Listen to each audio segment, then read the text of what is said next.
Ako si Sara Duterte. Tatakbo bilang Pangulo ng Pilipinas.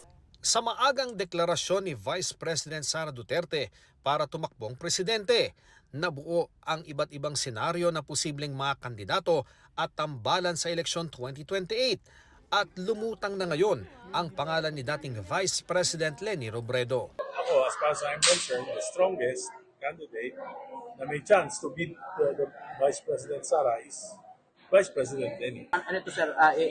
You bet on pursuing her or convincing her talaga? Yeah, of course. She's the strongest. So, for the country, she must run. Ayon kay Erice, wala raw kasing bahid ng korupsyon si Robredo. Si Robredo rin ang binanggit ni Senador Erwin Tulfo na pantapat kay Duterte sa eleksyon. Dapat Leni Robredo siguro at saka yung mga kasama niya sa liberal.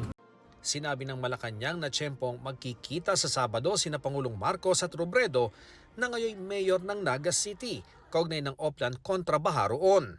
Nag-post din si Robredo na ininspeksyonan niya ang pupuntahang lugar ng Pangulo para bisitahin ang flood control efforts ng gobyerno. Tanong kay Palace Press Officer Claire Castro, may pag-uusapan pa bang iba ang Pangulo at si Robredo? Yan ang abangan nyo. Yun lang po ang ating yun lang po ang binigay na impormasyon dahil nga po ang pinasisimulan nga po ng Pangulo itong Oplan kontra Baha at isa sa mga lugar na kanyang pinatutukan ay ang Naga City. So, yun lamang po. Kung ano pang pag-uusapan nila, abangan na lang po natin. Napo na rin na nakasuot si Castro ng pink, ang kulay ng kampanya ni Robredo noon. Nice. That signals na nililigawan talaga ng administrasyon si dating Vice President Leni Robredo. Ikaw naman, nagsuot lang ako ng pink pero naagad mali siya. Wala po. Matatandaang noong Oktubre 2024, nagkaharap na rin sina Marcos at Robredo sa inaugurasyon ng Sorsogon Sports Arena. Tinawag pa ito ni Pangulong Marcos na political reconciliation matapos maging magkatunggali noong eleksyon 2022.